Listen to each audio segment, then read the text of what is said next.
Hello everyone.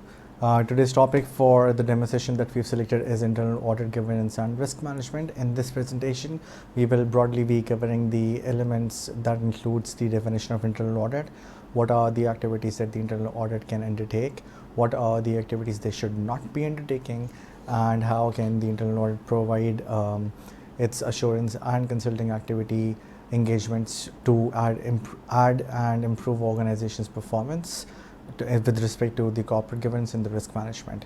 So when it comes to the corporate governance and the risk management, we will be discussing in detail the structure of corporate governance and the elements that are available to manage risk in the organization. To introduce myself, I am Talha Tariq. I am an FCCA member. I've been working in the field of auditing and finance for the past 9 years, was associated with PwC Karachi office, EY Abu Dhabi office, have been providing trainings to different entities on different subjects including ethics, the technological advancement that is happening in the current world in the 21st century, on internal audit, on corporate governance, and so on and so forth. Now, to begin initially, we need to understand what exactly the internal audit function is all about. The basic definition of the internal audit speaks on the fact that internal auditing is an independent, objective, assurance, and consulting activity. Now, this means that there are two possible activities in the internal audit department.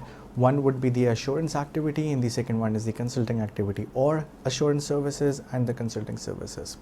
The IAA issued the standards and they speak on the definition of the assurance services, and it says that it is an objective examination of evidence to provide an independent assessment on governance, risk management, control process for the organization.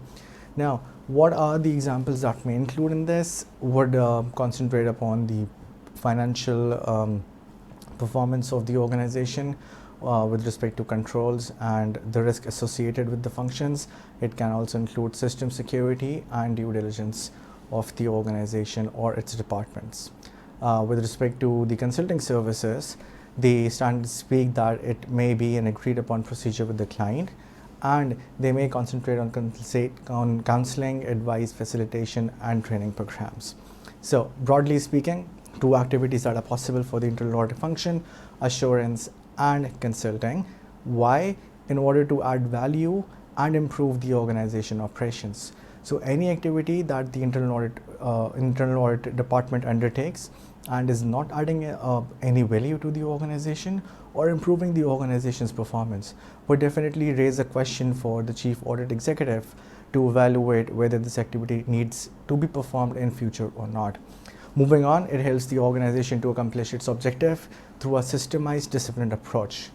That systemized, disciplined approach would definitely be the concentration on the audit plan, in which there would be periodic updates on the risk that is faced by the organization, periodic reporting on the internal audit findings to the management and the board of directors. Now, what exactly that systematic or disciplined approach will be doing is to evaluate and improve the effectiveness of risk assessment, of controls, and of the governance process. So broadly, there are three elements on which the internal audit department will be working upon: risk assessment, that we will be discussing in our video number 3, the control process that is integrated with the risk assessment and the governance process, and the third one is governance process, which will be concentrating upon which we will be concentrating upon in our third video. However, to give you the broad understanding of the governance process, in layman's term, governance means corporate governance means a system through which companies are operated and controlled, directed and controlled. So the OECD principles gives a detailed definition of the corporate governance. It says it's a set of relationship between companies' management, companies' board, stakeholders and shareholders. So it's an integrated relationship. The governance is an integrated relationship between the stakeholders. The corporate governance also provides structure through which objectives of the company are set and the means of attaining those objectives and monitoring performance are determined. So monitoring performance, objective setting, integrated effort within the organization. It's a framework or it's a guidance on how the company should be directed and controlled. And the IIA standards speaks that the combination of processes and structures implemented by the board to inform, direct, manage, and monitor the activities of the organizations towards achievement of its objectives. So everything that becomes to the ownership of the organization is with the board and the senior management. However, the evaluation of those processes, evaluation of the controls that are placed in by the management is done by the internal audit function. As you can see on the slide, we have the definition for risk management and control that we will be touching upon at the later time of the presentation. Now, moving on, where exactly is the internal audit function placed on the organogram of an organization? Now, to understand the organogram, we do know that there will be a board of directors and subcommittees of the board of directors, including the audit committee. And then there will be a CEO, Chief Executive Officer, who will be managing the operations of the company and providing feedback to the board of directors and reporting directly to the board of directors. And all other departments will be giving in the administrative and functional responsibility and reporting to the CEO himself. Now, when it comes to the internal audit department's reporting are divided into two aspects. One will be the administrative reporting, the other one will be the functional reporting. The functional reporting will definitely be to the audit committee, and the head of the audit committee would be one of the directors from the board of directors. So it would mean that the chief audit executive will be reporting to the audit committee and the board of directors based on the functions and the improvements that they're suggesting.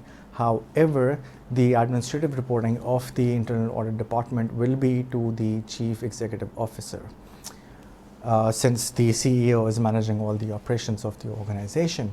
Now, we have a few standards that speak on the reporting the quality assurance and improvement program, that is standard number 1320, the communication and approval standard number 2020, and standard 2060 that speaks on reporting to senior management in the board.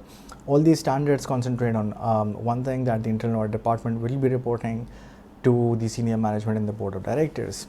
Moving on from here, we have the organizational independence standard number 1110 that provides a detailed list of the functional reporting activities that are to be reported to the senior management and the audit committee and the board of directors. Now, that means that the internal audit charter, the approval of the internal audit charter, the approval of the risk-based audit plan, the approval of the remuneration of the chief audit executive, the availability of resources with the internal audit department, all these subjects are subject to the approval of the audit committee and the board of directors. The nature of the work of internal audit department will definitely be undertaken in order to evaluate and contribute to the improvement of the organization's governance, risk management, and control processes through a systemized and disciplined approach that we already discussed in the first slide when we were discussing the definition of the internal audit.